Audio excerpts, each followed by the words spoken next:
Hai guys, welcome to my channel Beaz by Kush. Dududu. Nah, sebelum kita mulai konten sesuai judul ini, aku mau ngenalin diri dulu ya. Nama aku Salsabila Raudatul Jannah untuk lengkapnya. Tapi kalian bisa panggil aku Sabila atau Salsa juga boleh lah ya. Terus kegiatan aku itu untuk saat ini adalah sebagai mahasiswa. Sekarang itu aku mau ngasih info nih ke kalian. Tepat di saat aku syuting ini, tanggal 2 Maret 2020, itu akhirnya guys, Corona datang menyerang Indonesia setelah sekian banyak suspek yang dinyatakan negatif. Dan akhirnya ada yang positif juga. Nah, terus kalian pasti bertanya-tanya nih ya, kenapa obat dari si corona ini, atau minimal vaksin dari si corona ini lama banget ditemuinnya? Sebenarnya bikin obat baru itu gak gampang, benar-benar gak gampang. Nah, di sini aku mau ngejelasin ke kalian proses penemuan obat baru itu kayak gimana. Yang pertama ada tahap pengujian dan pengembangan. Tujuan dari tahap pengujian ini tentunya adalah untuk memastikan khasiat, keamanan, dan kualitas suatu obat baru. Terus di tahap pengujian ini ada banyak banget senyawa yang punya potensi untuk menjadi senyawa berkhasiat itu. Kayak misalnya di kasus corona ini ada obat malaria yang cukup umum di Indonesia, tapi udah lama gak diproduksi lagi sama Kimia Farma. Dan terus juga ada lagi obat Ebola sama obat antivirus tingkat tinggi yang aku pun lupa namanya itu apa. Agak ribet juga sih seingat aku. Terus setelah ada tahap pengujian dan pengembangan, lanjut ke tahap preklinik. Tahap ini dilakukan dengan menguji calon obat baru pada hewan coba dan bertujuan untuk mengevaluasi keamanan suatu obat baru. Biasanya hewan coba ini berupa mencit atau tikus kecil yang putih-putih itu loh. Terus ada juga hamster atau tikus rumah atau tikus got malah. Terus ada juga kelinci dan guguk atau bahkan primata. Umumnya ada 3 jenis uji dalam uji praklinis ini. Yang pertama adalah eksperimen in vitro. Dalam tanda kutip, sebelum masuk ke hewan uji ini, si ekstrak atau senyawa obat diberikan kepada mikroba, lalu diamati efek terhadap mikroba itu gimana aja. Terus ada lanjut ke tahap selanjutnya, yaitu in vivo. Ekstrak atau senyawa obat diberikan kepada hewan coba yang telah disebutkan tadi, kemudian diamati efek yang ditimbulkannya. Terus juga ada uji toksisitas alias untuk mempelajari efek beracun dari senyawa ini. Efek toksik ini bisa berupa kayak pemicu kanker atau berbahaya buat janin, atau adanya mutagenik alias perubahan.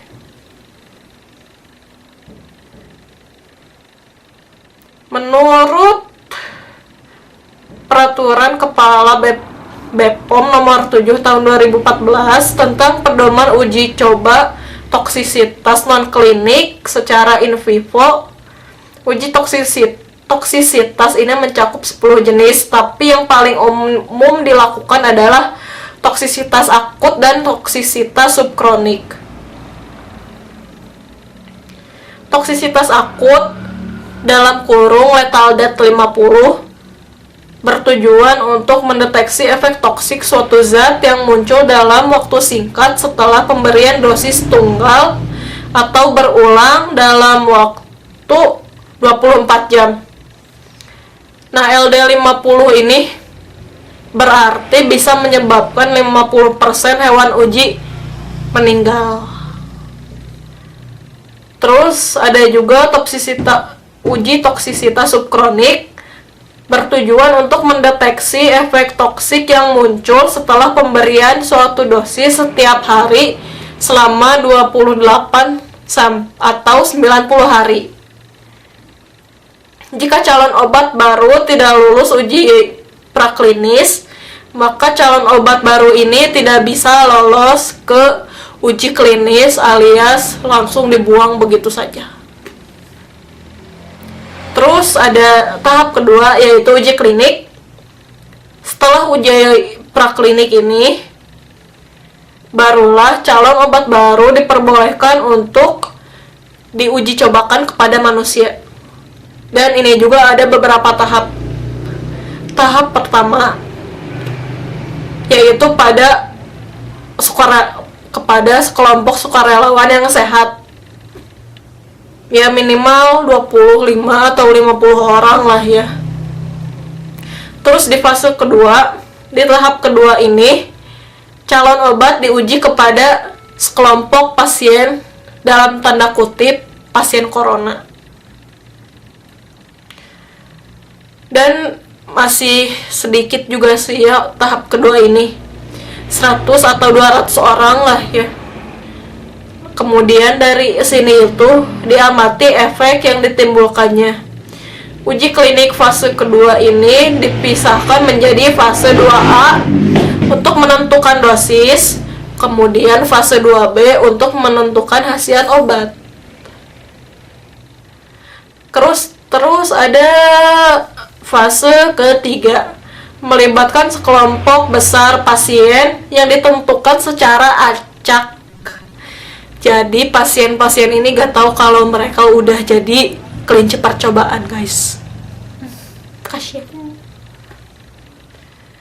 Dan ini sendiri diamati efek yang ditimbulkan terhadap mereka.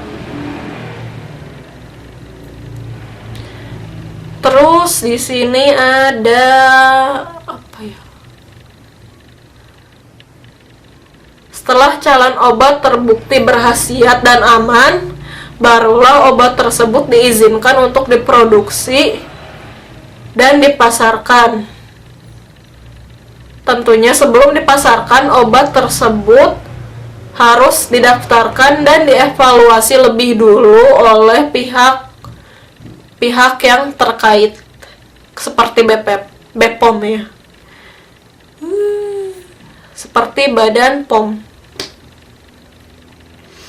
Terus ada juga fase keempat, atau dalam tanda kutip ini tuh lebih kayak fase controlling.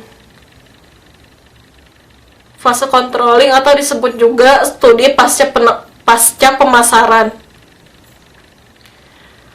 Walaupun suatu obat baru telah lulus rangkaian penelitian dan pengujian yang ketat, tapi saat obat itu dikonsumsi oleh seluruh orang dengan usia dan ras yang beragam, itu berarti cakupan pemakaiannya juga semakin luas dan efeknya juga bisa bermacam-macam.